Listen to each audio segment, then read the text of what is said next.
In this WrestleTalk news, is another AEW star done with the company? Drew McIntyre pulled from WWE shows, and so much more. So subscribe and enable notifications to always on for daily wrestling news videos.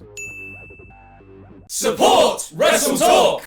So today's short story is called The Fall of the House of Black by Edgar Allan. Please may I be released from my contract. Yes, because after it was reported that Malachi Black would be stepping away from wrestling for a while and reports that he had asked for his release from AEW wholesale, a new rumor has rocked the very foundations that the house that Malachi built is built on. Because with Black out, many people have been asking what happens to the remaining members of the faction, Brody King, Buddy Matthews, and Julia Hart. And while that group has been set up to go forward with Brody and Buddy as a tag team and Julia as their manager, according to Fightful Select, that may not be happening either. Because Fightful have reported that Matthews could also be done with the company for a while. At Rampage Grand Slam, Matthews and King faced off against Sting and Darby Allin. In the closing moments of the match, the Great Muta made a shock appearance and sprayed green mist in Matthews' face before Sting dropped him with a Scorpion Death Drop. Now, according to Fightful, this was intended to write Buddy off of TV for a while. Then, at a Fight Life Pro Wrestling show this weekend, Matthews addressed the crowd, noting that the House of Black had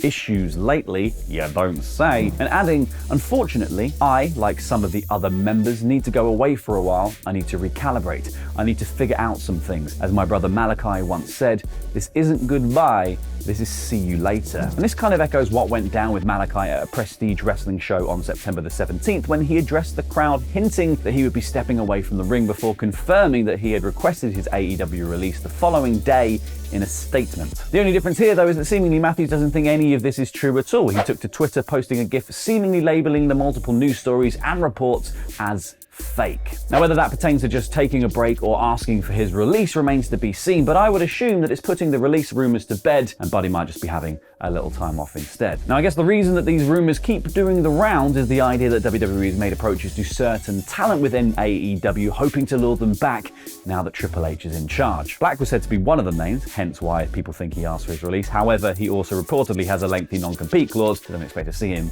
anytime soon. Other names that have reportedly been approached are Dax Harwood, Cash Wheeler, and Swerve Strickland, while Bobby Fish is also said to have let his contract expire and then asked Adam Cole and Kyle O'Reilly to request their releases and then all head back to WWE and reform the Undisputed Era. The Fish has since been seen at Impact's Victory Road alone. Now, Dave Meltzer waded into the debate after being asked if we should expect an exodus of AEW talent, particularly those from old school NXT, and said it looks like a few right now. He went on to clarify that he didn't expect this mass exodus, but that it looks like a few people want to go.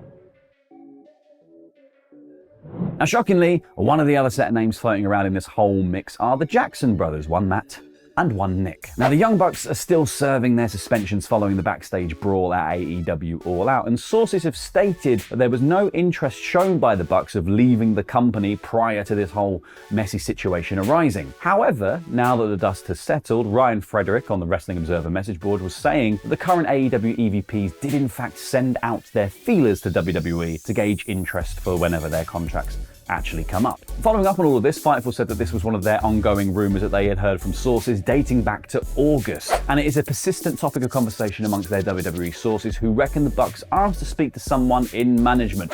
I want to speak to the manager. Whereas sources close to the Bucks state that they haven't been given any indication whatsoever that the trio's champions have been making such moves, and others have just denied the rumors completely. Fightful then said that one source in WWE with access to the higher-ups said that they believe that the Bucks wouldn't need to make such moves or gauge interest. One, because they reportedly almost signed with WWE before deciding to go on to form All Elite Wrestling, and two, they would be more likely to take the temperature on free agency. Now, during their time off, though, the Bucks have been working hard on new business ventures, like partnering with Diadora Lifestyle to create their own special edition shoes, which are set to launch on September 28th. Now, while obviously wrestling discourse has been an absolute mess since All Out, with rumour and speculations flying everywhere all of the damn time, nothing has been more shocking than what happened this weekend when WWE Hall of Famer Teddy Long went on a rampant Twitter blocking spree. Because Long actually ended up trending on Twitter yesterday after blocking just about everyone in wrestling. It was a bit of a mystery as to what was going on for a good while there, as it came out of the blue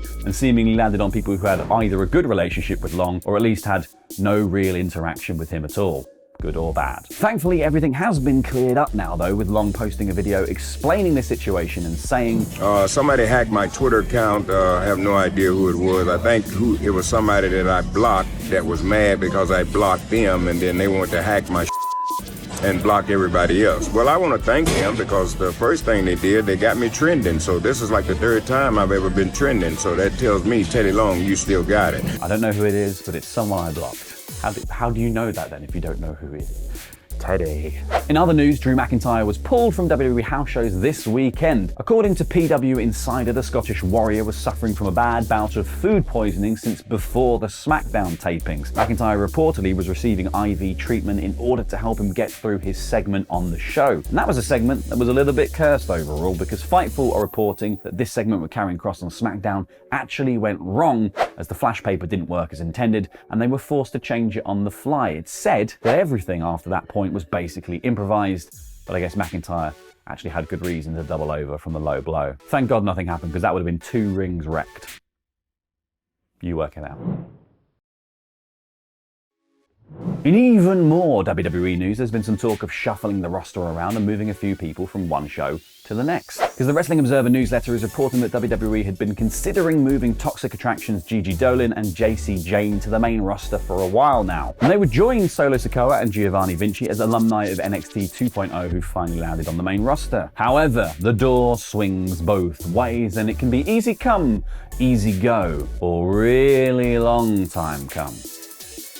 Easy go. Because according to Figure 4 Wrestling Online, Veer Mahan, he of Coming to Raw fame, was featured on an NXT live event alongside his old Indus Sher tag partner, Sangha. Now, it's unknown if it is a full-time return to the black and gold brand or just a spot that needed filled on a live show, but considering Mahan's lack of direction on Raw, a move back to NXT doesn't exactly seem insane. If it is a full-time move back to NXT though, I cannot believe it has happened before we managed to get Sully to appear on the news. That is a bit that has been absolutely wasted.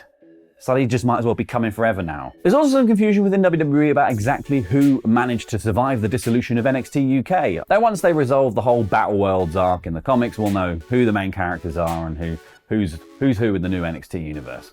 Simple. Now, one name that was up in the air was Ginny, who, according to Fightful Select, is actually still under WWE contract. Per their report, Ginny has been dealing with an apparent injury which delayed her arrival in the US, which the star then recently confirmed. She also said that she's been waiting on her supporting documents and passport to arrive before she's actually allowed into America. Now, Ginny hasn't appeared on any WWE programming since NXT UK went defunct earlier this month, but this report seemingly clears up her status. Now, under Vince McMahon, WWE had many rules and regulations regarding what could be said, what could be done, and ultimately whether or not pouring dog food on a man called the Big Dog was funny.